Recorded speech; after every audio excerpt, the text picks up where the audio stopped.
Truth. Hope. In a world where billions of people do not have a clue about the forces that control their health, these people go about their day in a life and death struggle, while minds that are calculating and unsympathetic make decisions that will affect their very lives. A new day begins. There are many questions, but few answers. But still there's hope. This is the big secret. Each year, millions of people die in the United States from chronic diseases, yet many of these deaths are preventable. Sure, we all know that smoking is bad for your health. As a matter of fact, it's probably no surprise that nearly 500,000 people die each year in the United States from smoking-related causes. That's 1 in every 5 deaths in the US. But what if I told you that you might be at an even greater risk of death? According to the Center for Disease Control, half of all adults in the United States have a chronic health condition. These are startling statistics, yet people go about their lives unaware of the things that affect their health. There are those who try to manipulate and influence factors that have a direct impact on your health. For these people, corporate profits are more important than your well-being. Have you ever wondered about the startling rise in chronic diseases over the past 20 years? We've all heard people say, "You used to not hear about all the diseases we have today." Were they here all along and we're just getting better at diagnosing them? Or are more people developing chronic conditions like cancer, diabetes, heart disease, and stroke? In this documentary, we will take a look at several important events in history and note an interesting correlation in the rise of certain diseases. In some cases, we will provide a little background to make the information more meaningful. There's a lot of information and a lot of misinformation on most of what we're going to cover. Trust me, we will only scratch the surface on some of these issues. So why did we create this documentary? Our goal is to challenge the status quo and to start a conversation about healthcare and nutrition in the United States. You may be surprised by some of the information presented, but I encourage you to do your own research and to talk to others who do not have a financial interest in your well-being. Let's get started.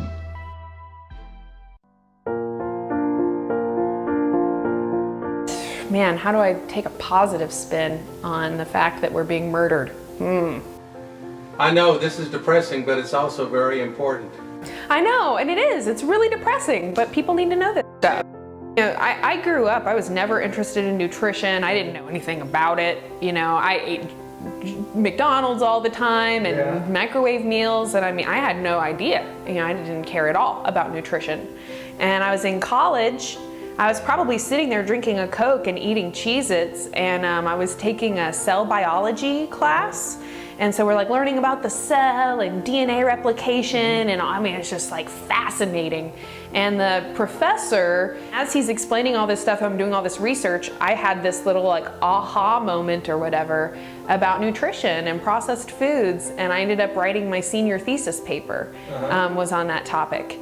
And so I was basically theorizing, you know, and I've talked about trans fats, I talked about partially hydrogenated oils.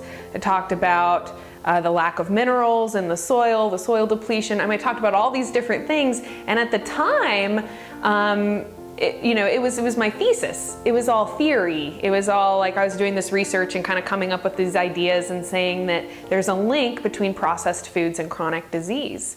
And it was just really neat after I graduated seeing all of these things that I talked about in that paper start coming into the mainstream. And they're talking about trans fats, and they're talking, you know, all of this stuff that I had researched, high fructose corn syrup, was all becoming more widely accepted. And now, you know, 10 years later, there's people all over the United States and really all over the world, like you said, all kind of saying the same things. Even though we've never talked to each other, but we're all just kind of coming to the same conclusions.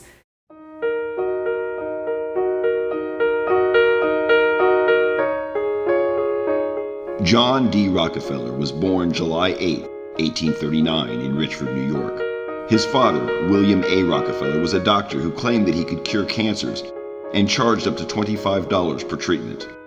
He was gone for months at a time and would return to his family with substantial sums of cash. In 1865, at the age of 24, Rockefeller bought an existing oil company and gained complete control of the business. Rockefeller was convinced that oil would soon be very profitable. He immediately moved to expand his business by taking over smaller oil companies, thus forming a cartel with the power to control oil production and delivery in the United States. That's a quick lesson on how John D. Rockefeller became the richest man in the world. At the beginning of the 20th century, the Rockefeller Foundation turned its attention to the acquisition of pharmaceutical companies. They started buying them up in order to profit from their patented drugs. However, in 1912, vitamins were discovered and we began the long process of understanding their health benefits. Keep in mind that by today's standards, the practice of modern medicine was in its infancy. These pharmaceutical companies had developed and patented drugs to treat a variety of common ailments. According to the National Center for Biotechnology Information, doctors soon recognized scurvy, beriberi, rickets, and other conditions as specific vitamin deficiencies rather than diseases. Unfortunately for pharmaceutical companies, vitamins cannot be patented. Now, the pharmaceutical cartels were faced with a dilemma. How do you promote the sale of extremely profitable patented drugs over natural remedies like vitamins? The answer? You find a way to control doctors and influence what they prescribe. You might think that this sounds like some sort of a science fiction movie, but that's exactly what happened in the United States. Slowly and methodically, medical practices moved to a profit-driven system promoting pharmaceutical drug sales and profitable surgery over curative medical practices. Basically, the long-term management of diseases was found to be more profitable than efforts to cure diseases. In the early 1900s, there were a number of substandard medical schools in the U.S. that taught some rather questionable medical practices, such as electrotherapy. Many of these schools offered limited training and medical degrees that were really not worth the paper on which they were written. In 1910, the Carnegie Foundation decided to focus on reforming healthcare and commissioned Abraham Flexner to study medical schools in the United States. You may be surprised to learn that Flexner had no medical training. Rather, he was one of the country's leading educators. The Carnegie Foundation gave him a unique perspective from which to study the healthcare industry. During his research, Flexner visited every medical school in the U.S. The results forever changed medicine in this country. The Flexner Report, as it was to become known, was published in 1910. In it, he criticized most of the 155 medical schools in the U.S. and called for higher standards, more hands-on clinical work, and more research. That, in and of itself, was a good thing, and at first glance you might think that we're better off today because of his findings.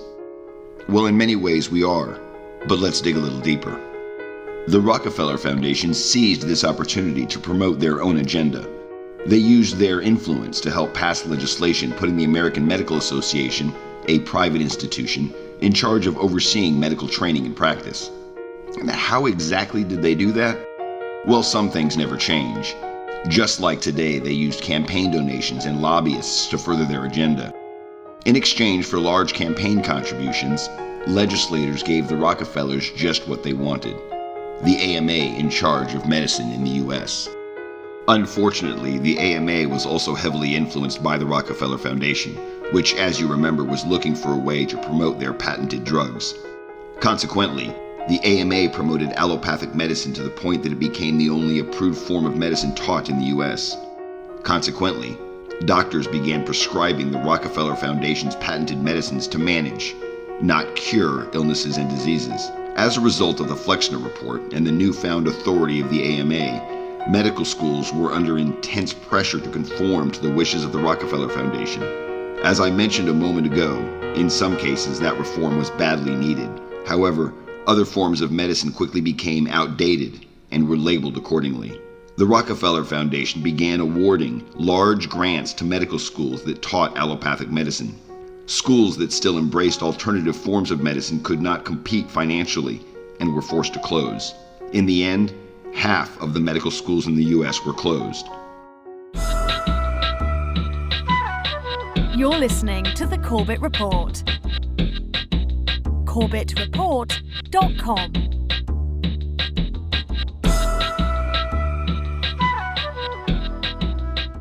Welcome to episode 286 of the Corbett Report podcast, Rockefeller Medicine.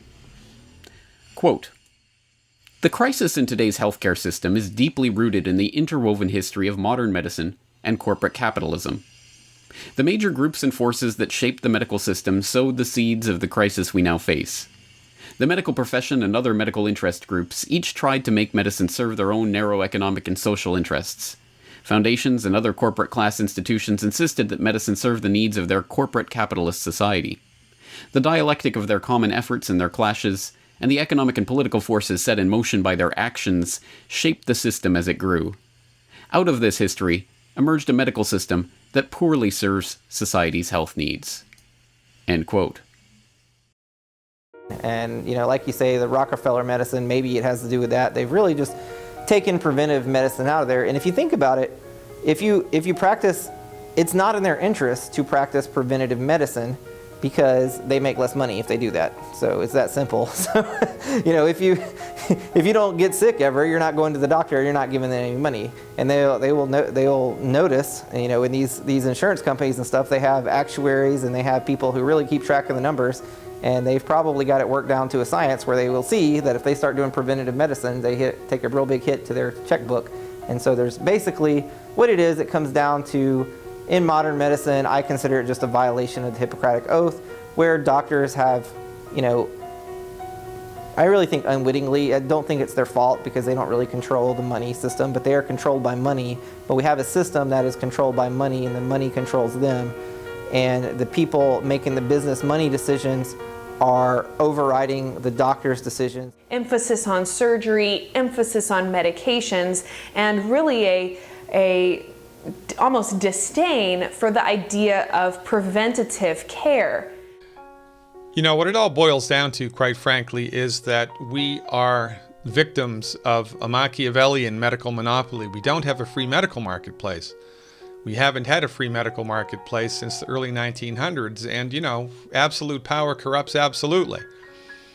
Quite frankly, if you're not angry, you're simply not paying attention, or you're not educated with the proper information, and that's really not your fault because that's the result of a monopoly, right?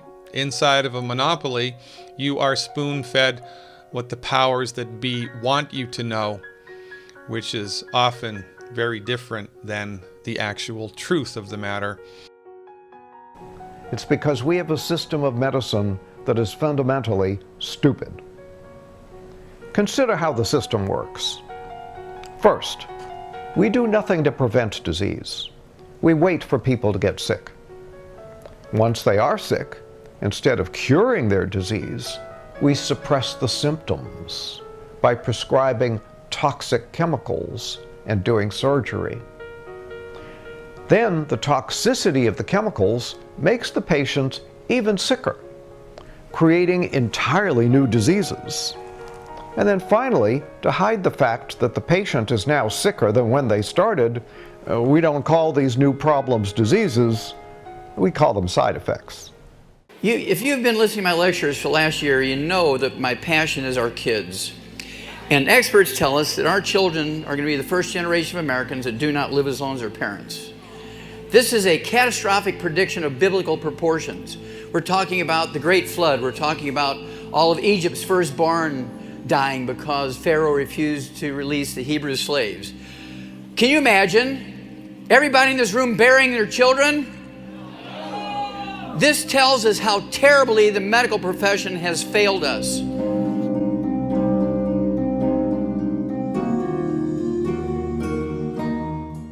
Millions of people have been prescribed a class of drugs called statins.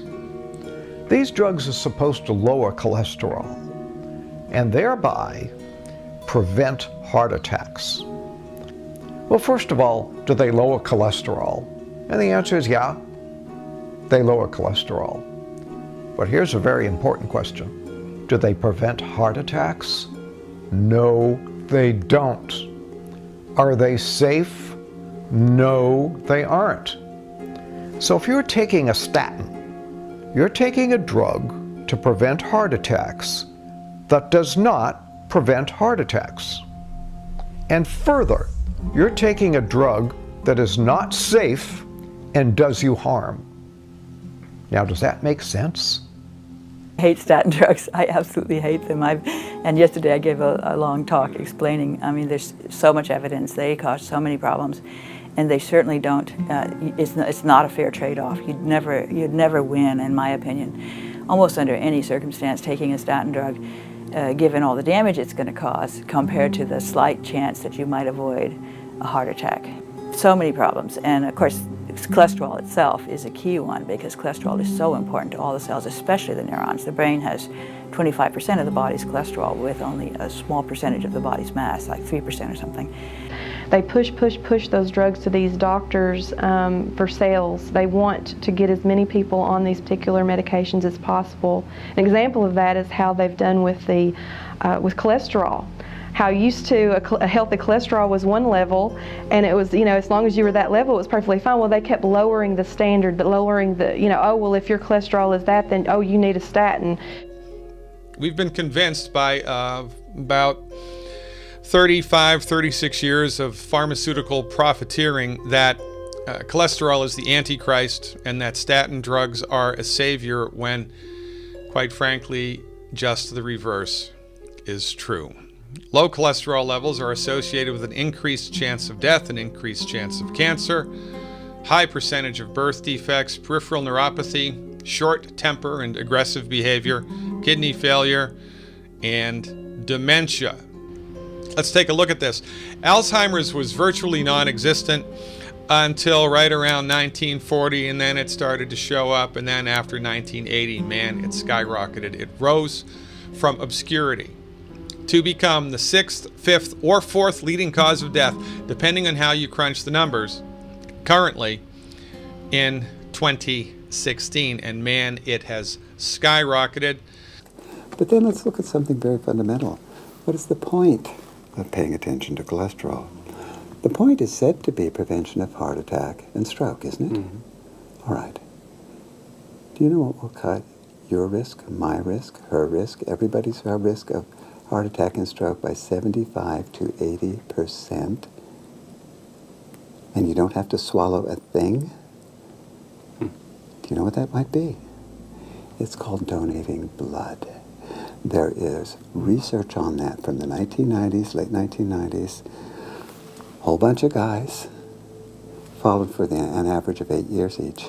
The guys who donated blood once or twice a year had 75% less heart attack and stroke during that time.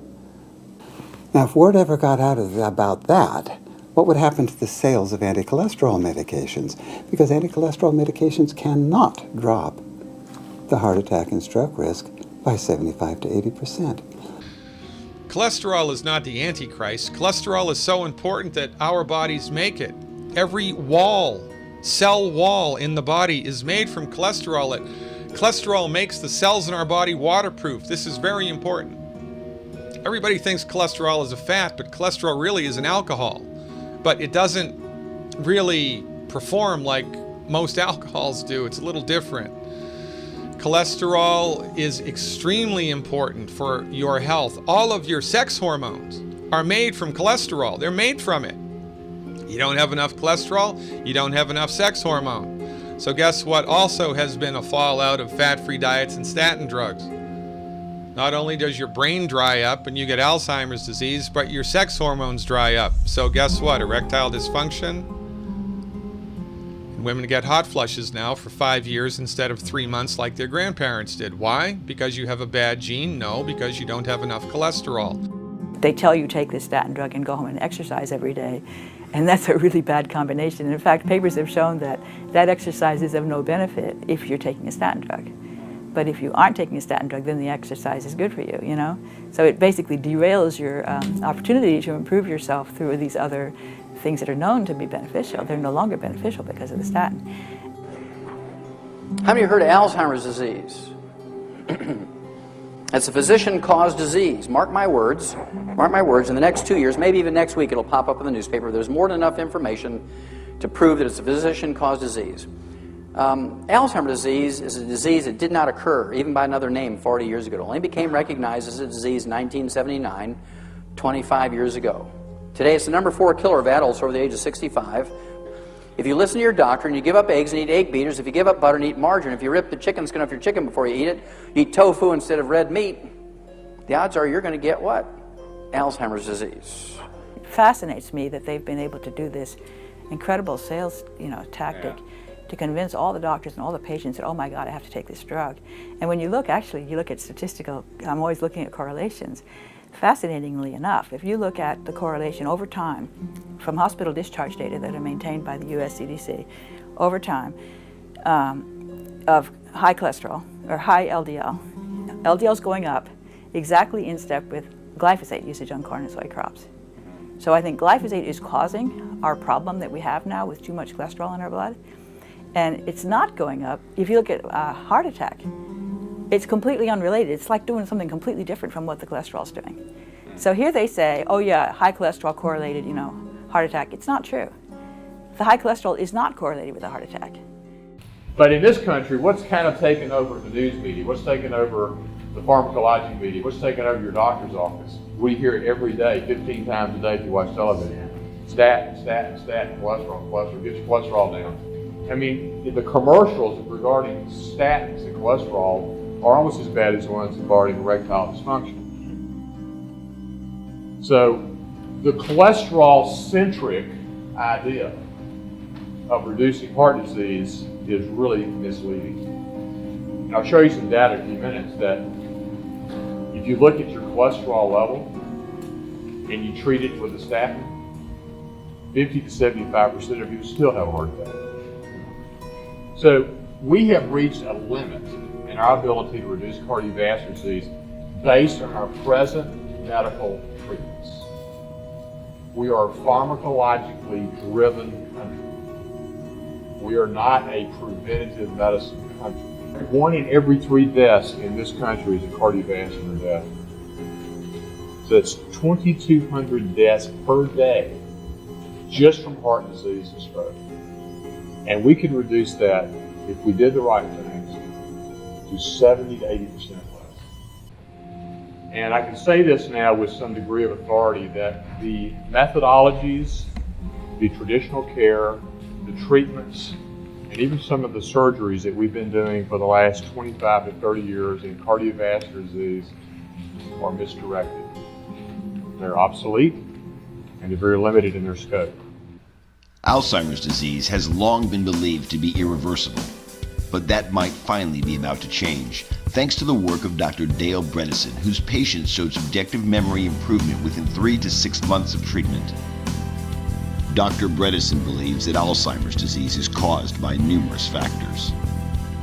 Okay, so this is a very exciting time because we're witnessing the first reversals of cognitive decline in early Alzheimer's disease and pre-Alzheimer's conditions like MCI and SCI. So this is an exciting time where we're able to do things that we weren't able to do before.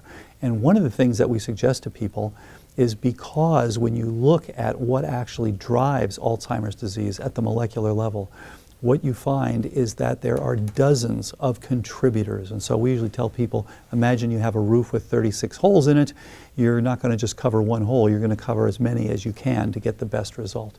So if you wanted to go out and give yourself Alzheimer's disease, then you can actually produce the biochemistry of Alzheimer's disease relatively quickly. So you would go out and you would do everything wrong. You would eat a lot of trans fats, you would eat a lot of sugar, you would not take in a lot of fiber, for example. You would stay up all night, you would not get much sleep, you would have a tremendous amount of stress. You would get a chronic inflammation, so many ways to do that. Expose yourself to various organisms or eating sugar, trans fats, these sorts of things. You wouldn't want to eat vegetables and things that actually were rich with antioxidants. So all of those things would help you to drive your own biochemistry toward the biochemistry that's associated with high risk for Alzheimer's disease. And on the other hand, if you wanted to prevent that, you basically run that in reverse. Medical historians in the future will look back on us and wonder how such an advanced society could perpetuate such a colossal blunder. This blunder persists because conventional medicine misunderstands the fundamental laws of biology. Modern industrial medicine treats disease with medication or surgery. When it comes to emergency interventions, this actually works. And we have the best medicine in the world, truly the best medicine in the world when it comes to trauma care and emergency care. When someone comes into the emergency room with a severed leg, conventional medicine treats the problem with incredible efficiency. But when it comes to chronic illness, this approach simply doesn't work. Conventional doctors have thought that you either have a disease or you don't. You have diabetes or you don't. There are no gray areas. We've developed no protocols for measuring and intervening in the disease process when it's in initial and most easily treatable stages. Now we live in an age where our democracy has been hacked, money does call the shots, as the movie points out, and unfortunately everybody knows that's true. There is hope for changing that. There is an opportunity, particularly in the age of social media, to organize in the same ways that so many did during the generation of America's founders. To use truth, to use logic, to use a clear expression of what the real public interest is, to overcome the special interests that are trying to stop what's good for the public interest.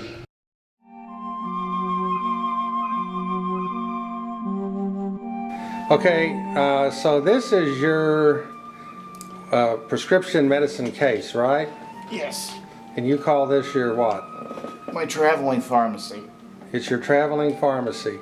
Tell me about what you have to take every day. All right. This row across the top is what I take in the morning. These bottles here are upside down because I take them twice a day. And these I take at night.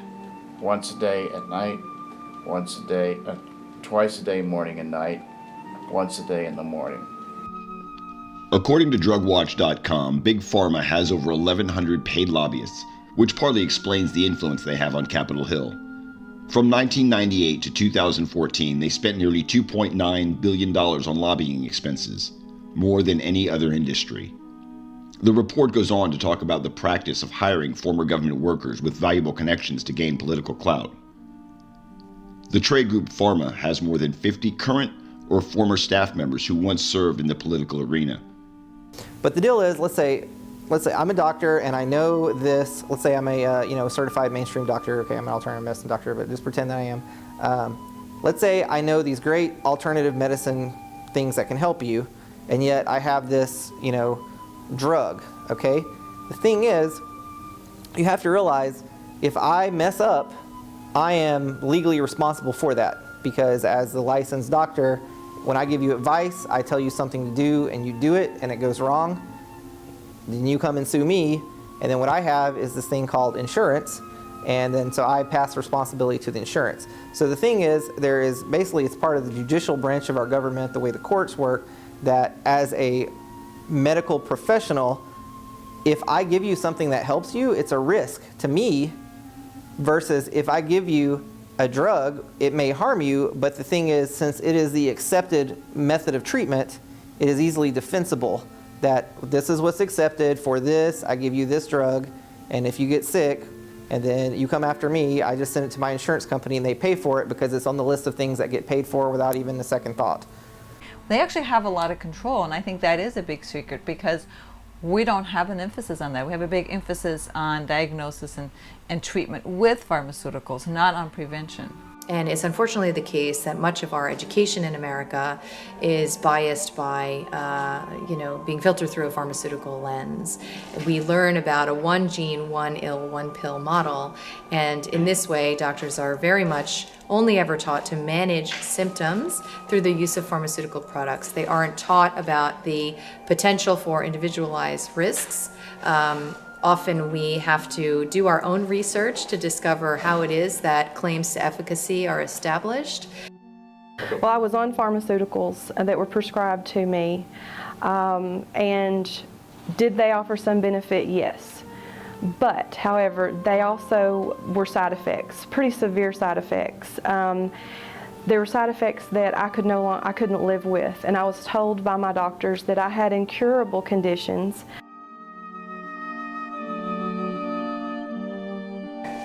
So, they looked at 38 positive trials, and of the 38 positive trials, 37 of them were published. Of the 37 negative trials, only 3 of them were published, 22 of them were unpublished, so really in a locked file drawer, and 11 of them were published as positive data, also often referred to as data dredging or statistical manipulation for a specific outcome that is in service to industry interests. So this is one of the ways that we can be left with the impression that there is efficacy when in fact, in this case, there were equal numbers of negative and positive studies, and we were only really exposed to the positive ones. To my best understanding, there is an unlimited number of trials that can be conducted before the 2 trials are selected. So in many ways, that's like tossing a coin until you get heads as many times as you want. And when I started on the natural path, the holistic path to health, it made a world of difference, and there is no comparison. There's absolutely no comparison. So I think doctors are very well-meaning people, and I think that the tools that they're offered are extremely limited, and they are in no way able, in a 10-minute visit, to meet the complexity of the modern patient, right? So doctors can only tell patients what it is that they've been taught. I think for a number of years now, we've been a pill-pushing society where there's drug companies who have developed pills for just about everything, just about every condition or disease that we know of. And I think the public needs to demand that there's other treatments, there's other modalities that we can use to treat disease. And the reason for that is because we have pharmaceutical drugs for certain diseases. So you have a system that's focused on identifying the disease so that then you can prescribe a medication. But there's many patients that present with dysfunctions without yet having a disease, and there's basically not much that you can do within the traditional healthcare system because you're looking for what pharmaceutical can I do to suppress these symptoms, not to understand it, not to try and figure out how is it intertwined to all the symptoms that a patient has, or the physical exam that you see, or the symptoms you see on physical exam. It's more of, do you or don't you have this disease, and can I give you a pill for it?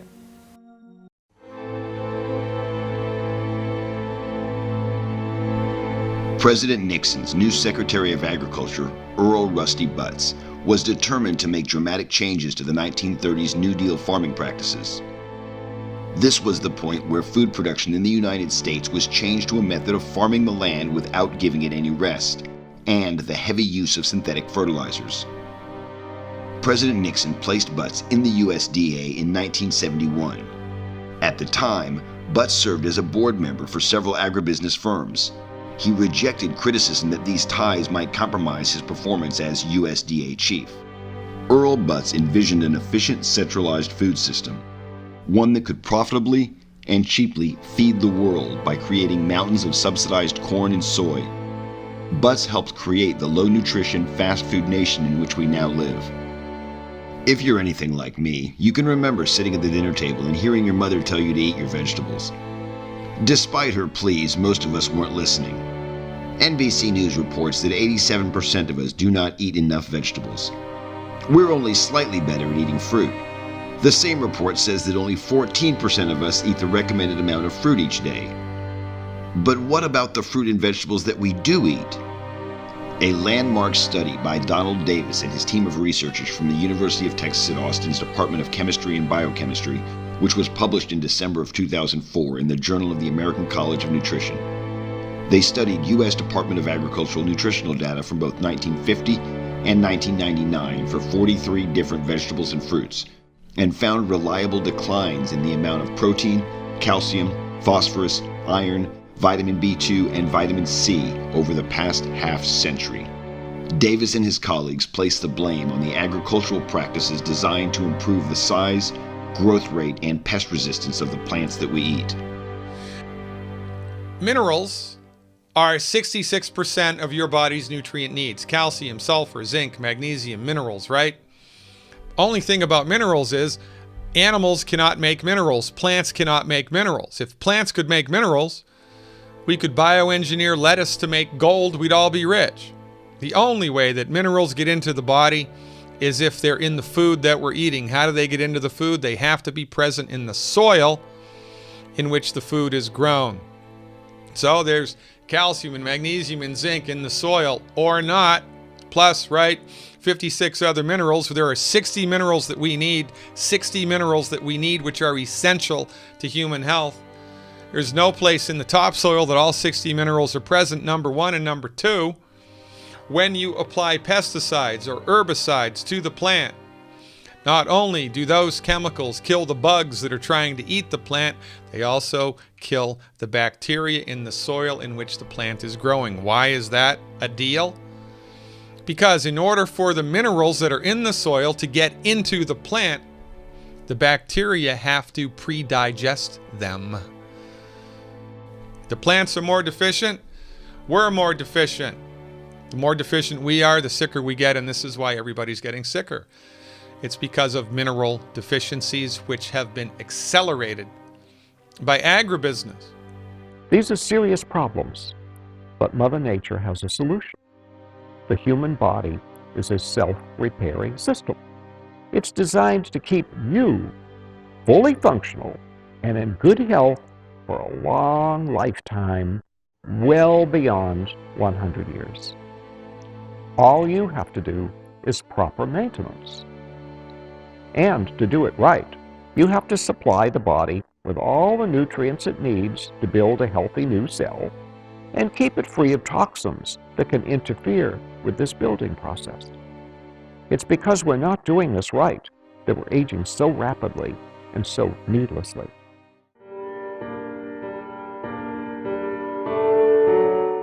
We are being killed, and nobody goes to jail. This, according to the United States Department of Agriculture and the National Institutes of Health. When you spray the herbicide glyphosate onto genetically modified corn and genetically modified soy, and you feed that to human beings, and then you plot on a graph the incidence of illness relative to the use of genetically modified corn, genetically modified soy sprayed with glyphosate, what you see is a dramatic increase in liver cancer, bile duct cancer, kidney cancer, bladder cancer, thyroid cancer, death from high blood pressure, and death from stroke.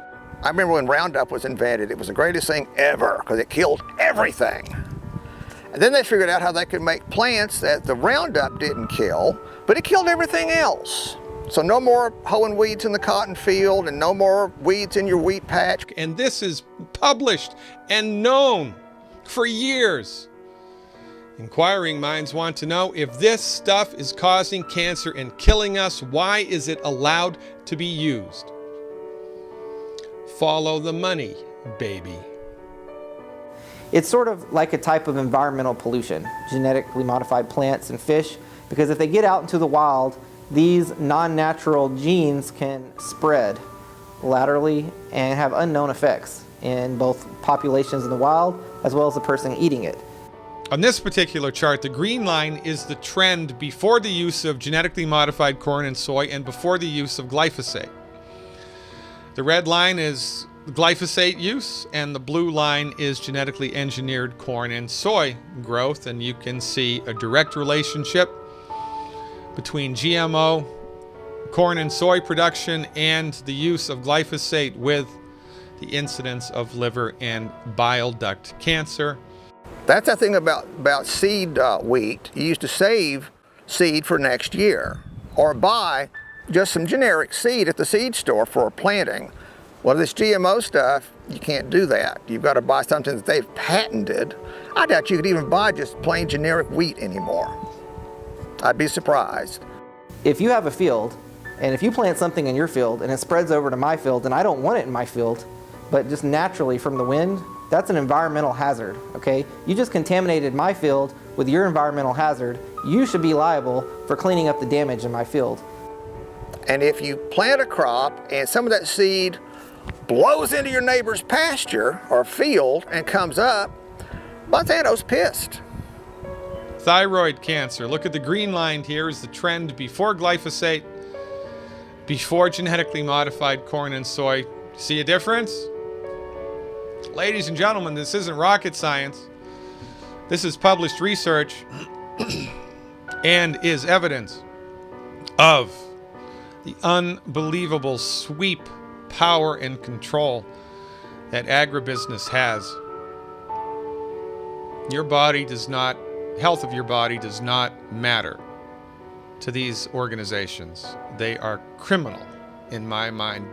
Our food has become a slow poison. Conventional foods are grown with insecticides and herbicides and fungicides and other agricultural chemicals. We know that. But you know what? There's a lot of other chemicals we have to be concerned about too. We are now exposed to hundreds of chemicals through our food that 60 years ago we were not exposed to. And the reason is they simply did not exist. Glyphosate basically gets everywhere. Scientists have found it's in the rain, it's in the air, it's in the water that flows in streams. We're now in a situation where, at least in the United States, where we have a very high density of glyphosate-tolerant GM crops being cultivated, the exposure is virtually universal. Virtually all, if you were to survey the American population, you will find glyphosate residues in the urine of just about everybody. Yeah, glyphosate has been found to be present in many food products in the US, including popular food products that are fed to children, their breakfast cereals, etc. In fact, after spending a week in California on a trip a couple of years ago, I had my urine analyzed, and I had my glyphosate levels went up to what were fairly typical of a US citizen. I wasn't very happy with that, as you can imagine. And it was worrying because the levels of glyphosate that were present in myself and the vast majority of Americans suggested a level of daily intake that the latest work from my laboratory indicate would be damaging to health. Glyphosate is the main component of weed killers like Roundup. It is a very toxic chemical that has already been linked to irreversible metabolic damage, infertility, obesity, learning disabilities, and birth defects. In 2009, American farmers sprayed 57 million pounds of glyphosate on food crops, mainly on genetically engineered corn and soy crops. U.S. farmers are now using so much glyphosate that researchers are finding it in the rain, in the air, in the streams, in our water supplies. Our food has become a slow poison. And you really don't know what's going to happen, but the problem is what could potentially happen, the worst thing that could potentially happen is you could create, something like the bubonic plague or something that just spreads and kills all the crops or just poisons people en masse. I mean, there's a very dark side that could accidentally happen. It's going to be a disaster in time. It's just a matter of time. They're basically destroying the soil bacteria, depleting the minerals in the soil. Because of the pesticide, the herbicide in particular is something I've really zeroed in on, and this concept of engineering a plant to be resistant to an herbicide that otherwise kills all plants, and doing that by inserting a bacterial gene. I mean, first of all, that's extremely not natural. But what's worse than that is that now you can just indiscriminately spray the chemical on the plant, and the plant soaks it up and doesn't die, and so it ends up in the food chain. So I think that is a really serious problem, particularly when it's combined with the concept that the herbicide is harmless to humans. So when you believe it's harmless to humans, you're careless with it, and you end up with a lot of it in the food that you don't look for. And then people are getting slowly poisoned and they don't know it. We are dying slowly here while we have given complete, utter, and total control of the medical marketplace to the MDs and complete, utter, and total control of the production of food to international agribusiness conglomerates. It's time we all collectively snapped out of it and woke up. What has changed in the last 50, 60 years? The answer is many things have changed in the last 50, 60 years that could be contributing factors to the escalation of these chronic diseases. But the one thing that has changed, that affects every single person, is the way we grow and consume our food. The officials at the FDA, the EPA, and the USDA were diligently following the dictates of the top executives at the Monsantos and the DuPonts. The U.S. government's trying to break down resistance to GMOs on the part of foreign governments.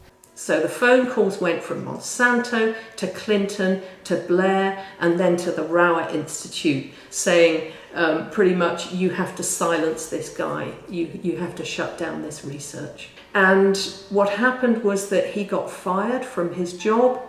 He got a gagging order slapped on him, so he was forbidden to talk about his results. His house was actually burgled so that data was stolen. Almost routinely, if any scientist has the boldness to publish research that demonstrates a problem with genetically engineered food, their research is attacked and they themselves are attacked.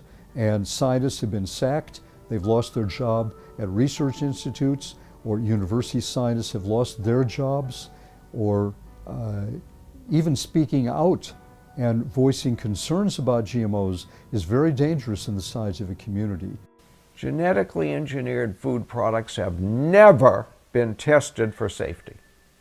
So the long-term effects are unknown. The warnings the science has provided demand a thorough investigation into just how much glyphosate human beings and animals can safely ingest. At present, no such investigation has taken place, and most regulatory agencies choose instead to rely on industry studies claiming that glyphosate is safe. This needs to change. The Food and Drug Administration promoted genetically modified foods in spite of the warnings from its scientists.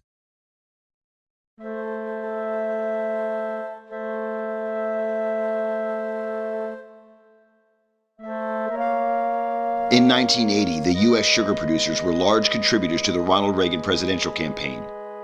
After the election, Reagan appointed John Rusling Block as his new agriculture secretary. With his new position, Block stopped the import of sugar and limited domestic sugar production, thus creating an artificial shortage of sugar. As a result, the sugar growers in the United States made a lot of money because sugar prices went to an all-time high. The cost of sugar in the United States was 21 cents a pound, as compared to the world cost of 4 cents a pound. As a result, the soda manufacturers had a very difficult time making a profit and switched to the much lower-priced high-fructose corn syrup. Corn costs very little in the United States because it is government subsidized.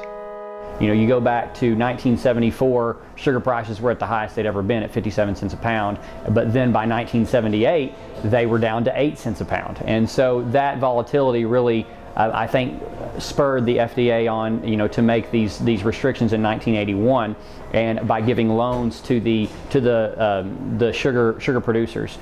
The rise in obesity and fatty liver and diabetes has just skyrocketed.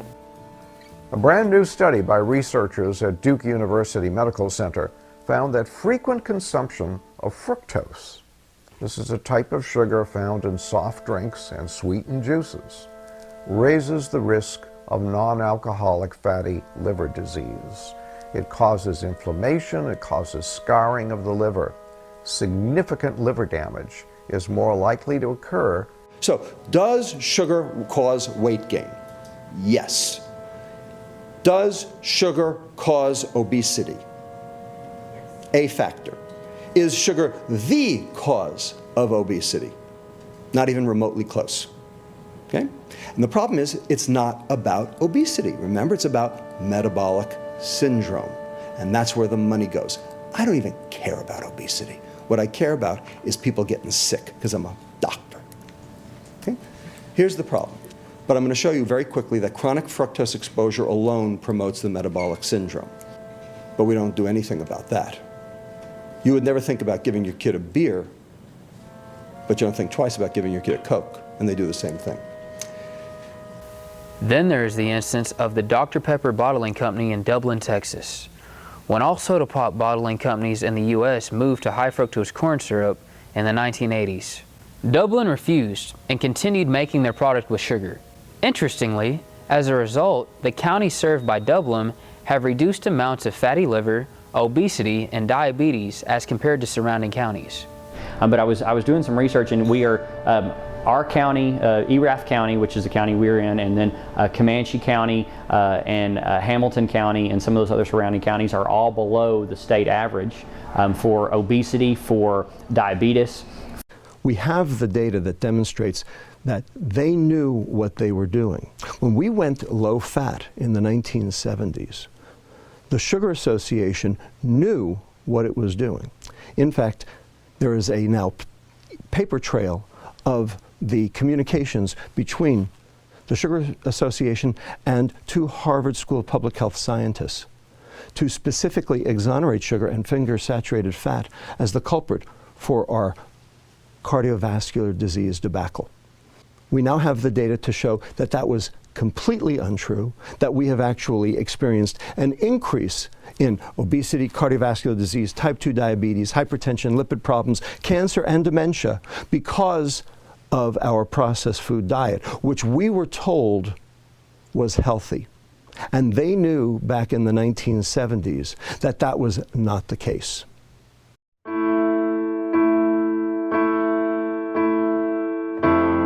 Fluoridation of the drinking water supply is done to get rid of the toxic waste hexafluorosilicic acid from the smokestack scrubbers of aluminum and fertilizer factories. This practice has caused cancer and brain damage for almost 50 years. The aluminum and fertilizer industries would have to pay a fortune to dispose of the hexafluorosilicic acid if it were not for the municipal water fluoridation. Research done by Harvard University showed that municipal water fluoridation damages the brains of children, causing them to have lower IQs, sometimes by as much as 10 points. CDC, OSHA, and other government agencies classify fluoride as a very dangerous toxic substance. Fluoride is a carcinogen, and the fluoride from aluminum and fertilizer plants also has mercury and other dangerous toxins in it. Dr. Dean Burke of the National Cancer Institute said, "Fluoridation is a form of public mass murder." And he also said, "In point of fact, fluoride causes more human cancer death and causes it faster than any other chemical." So the honest answer is that the ADA is probably the biggest political machine in the US, spends the most money on lobbying, is able to hoodwink most of the organizations and the health organizations in the US, including the CDC, the FDA, and the EPA, into allowing water fluoridation. And the aluminum industry basically hasn't had to do anything because the ADA has stepped in and kind of carried it as its baby, as its football. The thing is, in chemistry, when you have waste, you know, it's easy just to pour things down your sink. That doesn't cost anything, but you have to pay a lot more money to dispose of it as a hazardous chemical. So, you know, a lot of people try to take shortcuts by just dumping their waste right into the water supply. And so that's basically what they're getting away with as far as putting that into the water. And then it's even better if then they can convince municipalities that, hey, this is a good thing, you need fluoride in your water. So fluoride specifically competes with iodine on the physiologic level. So iodine is necessary for the production of thyroid hormone, and this is why theoretically it can be an endocrine disruptor. So fluoride in the water is another prime example, like high fructose corn syrup, right? How the establishment has purposefully hijacked people's health and well-being. Right? Fluoride has been proven scientifically for a long time to be a neurotoxin. Right? It's a freaking neurotoxin. Well, here are 5 of the studies in the Choi review. This is their table, or part of it, and these were all statistically significant. You can see all the drops of IQ there, and those are the levels of fluoride in the high fluoride village. once you've got these studies showing lowering of IQ at these concentrations, there is no margin of safety to protect all our kids from having their mental development impaired by drinking fluoridated water. And that's particularly true of bottle-fed infants at the very beginning when their brains are developing. But basically IQ follows a normal distribution curve, the bell-shaped curve. The bell, the heart of the bell is the average. Most people have an average if you're looking at height, weight, but look at the two tails of this bell-shaped curve. And the green, the area under the curve, that's the number of kids above an IQ of about 130. Those kids are very bright or geniuses. Now at this end of the curve, the magenta is that area under the curve is the fraction of the population which is mentally handicapped. Now, if you were to shift downwards by 5 IQ points, the average would drop from 100 to 95. But look what this shift does to the two tails. It halves the number of geniuses in your society, and it doubles the number of mentally handicapped. And I don't think I need to say much to convince you that this would have huge social ramifications and economic ramifications. And I think as we know that fluoride incorporates into the body and we're only excreting about half of it, it can certainly go to other organs in the body besides the kidney because it's going to get circulated in the blood. Fluoride is a neurotoxin with damaging effects to our brain when it is ingested. It is incredibly crucial that we differentiate between topical fluoride and systemic fluoride, which would be ingesting it in the form of our water. So when we look at the case of babies, for instance, and formula, it is recommended that you do not use fluoridated water in baby formulas. Now, what are the chances that every single person, every parent on the planet knows that they need to have a fluoride filter for their water that they use to make formula for their babies? It makes people more dependent, it makes people weaker. There's actually plenty of studies that have shown because it's a neurotoxin, it lowers people's will, it lowers people's like questioning, it lowers people's like thinking and creativity and all the stuff that sort of, like raises them up. It keeps you down. It's a freaking neurotoxin. And here's the thing, is that it's sort of like this rabbit hole or, this crumbling effect, because once you start to realize that there's actually way better solutions for health than what the doctors tell you, right? And then it's almost like, oh my God, like the whole world sort of turns upside down. I think what's important from a clinical perspective is that the ketogenic diet is used for drug-resistant or drug-refractory epilepsy.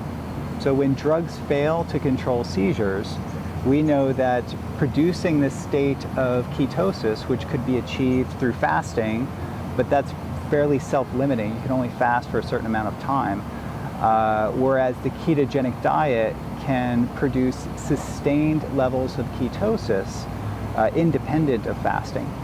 And when one has achieved sustained ketosis, that has been a highly effective tool for the metabolic management of epilepsy. And now we're realizing that it's not only epilepsy.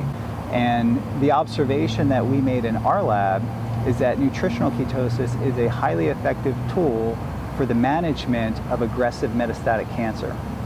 And it does that by suppressing the hormone insulin and reducing blood glucose and elevating ketones. And those three things are very powerful regulators of cancer growth and metabolism. Cancer is an out-of-control epidemic, and almost half the population is now projected to get some form of cancer in their lifetime. And it's getting worse every year. After accidents, cancer is now the leading cause of death for children.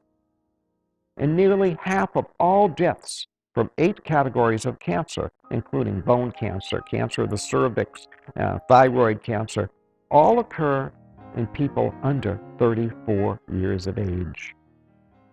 Meanwhile, studies show that modern medicine's treatment of cancer doesn't work, and that the death rate from cancer today is no better than it was in 1950. In short, no progress has been made despite hundreds of billions of dollars spent on cancer research. Unfortunately, the cancer industry goes to great lengths to obscure these truths and is generally successful in doing so.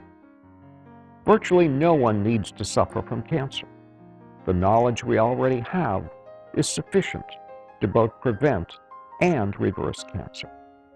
All we need to do is put this knowledge to work. So it's been known for years that cancer cells have accelerated rates of sugar metabolism.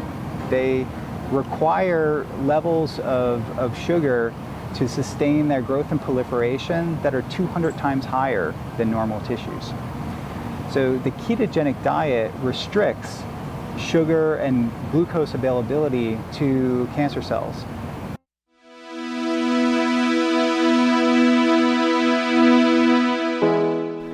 When a human being is nutritionally deficient, you'll go to Olive Garden, you'll chow down 3,000 calories in a heartbeat, and then you go home and 3 hours later you're hungry again. But your medical doctor has a cure for that. They cut your stomach out. Gastric bypass surgery.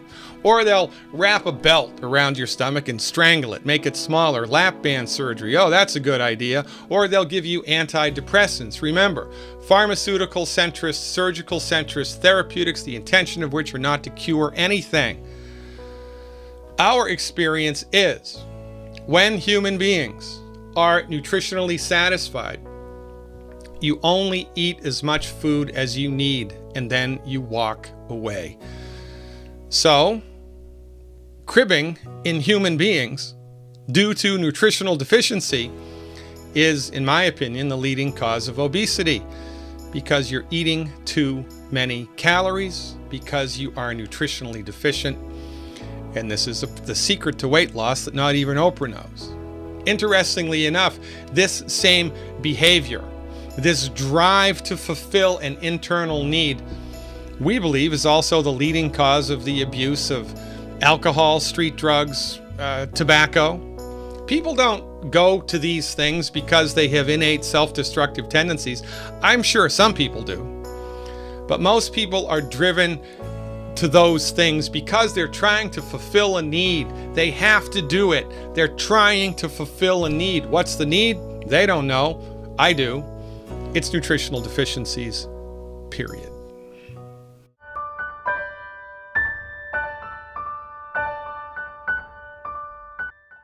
Numerous scientific studies have shown that religiously observant people in the United States live longer than the non-faithful, regardless of which religion they practice. Regular religious attendance can increase life expectancy by 1.8 to 3.1 years. There have even been certain cases where religious faith has cured disease when standard medical practice could not. Hi, I'm Pastor Bob Barker of Crossroads Community Church here in Uptown Dallas. Several years ago, back to 1995, because I'm a public speaker, went to a plastic surgeon because I had a little something on my forehead that needed to be taken off. It bothered me, it didn't bother anyone else. While I was there, I told the doctor, I said, can you take this little thing off on the side here? He said, yes, not a problem. Then I showed him a place on my knee, and it was the way he said it. He said, that's coming off. When the biopsy report came back, this one was okay, this one was okay, but the one on my knee was not. He said, you know, I'm not going to pull any punches with you because we really don't have time. He said, I've already made an appointment for you at Texas Oncology at Presbyterian Hospital. And I waited and waited and waited, and finally the doctor came in. And she was a short little girl, right out of med school, very, very prominent in oncology. And she said, you know, I don't give you very long to live. Well, I told her, I said, you know what, I have 4 daughters. I want to see graduate from high school. I want to see them walk down the aisle. I want to be the one walking down the aisle. I want to see my grandchildren. And she said, well, let's see. She gave me between 6 and 9 months. A year later, when I walked in for my first oncology visit, she was walking, pacing back up in front of the door. She saw me sitting on the exam table, and she kept looking at her report, kept going back and forth. They'd already run all the tests, and she was shocked. She said, you know, I didn't expect to see you here. I said, remember I told you that I would see you? I said, first off, someone that's 5'2", dripping wet, maybe 103 pounds, is not going to tell me I have to die. And I sat in there. She walked back and forth. She had my chart. She walked in and she said, you know, I didn't think I'd see you. I said, I could tell. I could tell. You were really disappointed because you said that I was going to die. And I'm back. I'm back. I was thankful. I was thankful every year when they did the blood work and they did the scans that there was nothing. When they took the baseline, Shauna, there had been no change. She said, what's wrong? She said, I was messing up her whole thing. I said, I wasn't doing it. I said, but I know somebody that was. And she kept saying, well, I know about that PMA. I said, this can't be positive mental attitude because I cannot positively change my body chemistry with my mind. But I know somebody who can. And I was thankful. I was thankful. Blue zones are places on the earth where people have been statistically proven to live longer. One of the components to all those blue zones is they have faith.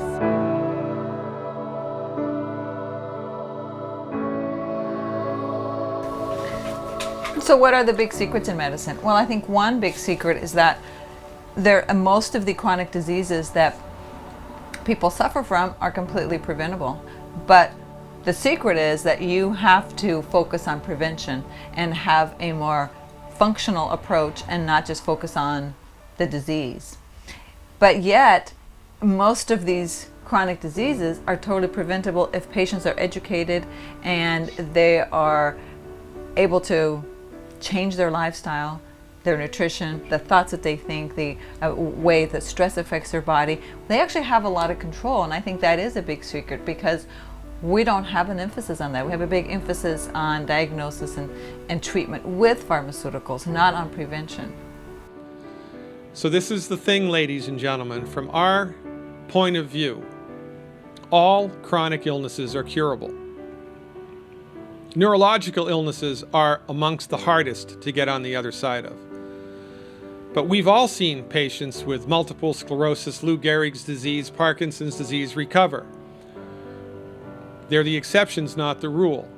But we've seen it happen, so therefore we know that it can happen. But my point is, even for the stuff that's really difficult to get on the other side of, you have to give your body a fighting chance. You have to give your body the stuff that it needs to attempt to fix itself. This is just smart medicine. You know, we learned how to have public sanitation and more regular food, and that increased the quality of our life and increased our lifespan, doubled our lifespans. Well, this is the next iteration of that same thought. Just like if you had a friend who had a problem or two friends who had an argument, you would listen to both sides of the story. And unfortunately, what we're doing with our health is largely we're just listening to one side of the story. We're just hearing one perspective on how we could treat that issue. And the truth is that there's always two sides of the story. There's always two perspectives.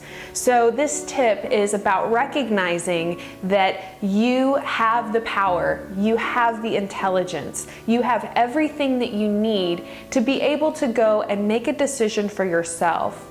And if you decide that the mainstream model is what's right for you and is what you want to do, then that is fantastic. I'm in no way discouraging you from doing that.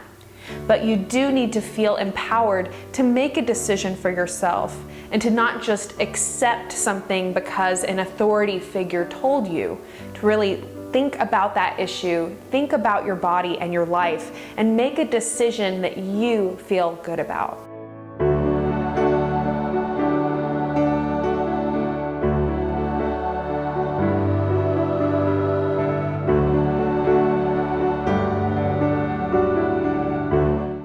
one other question. You don't have to answer it, but like last year, a lot of people died, like Nick Gonzalez, and there's all sorts of speculation. It seems too highly improbable. If you don't want to answer it, you don't have to.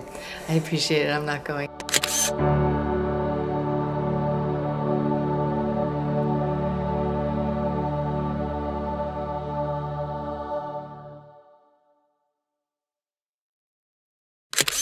I'm not sure I want to answer that.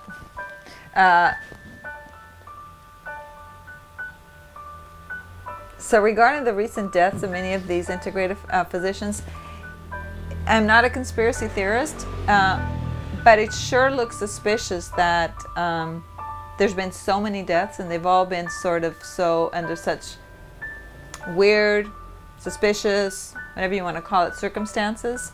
And that so many of them are doctors who are practicing a more holistic type of medicine. That does really concern me.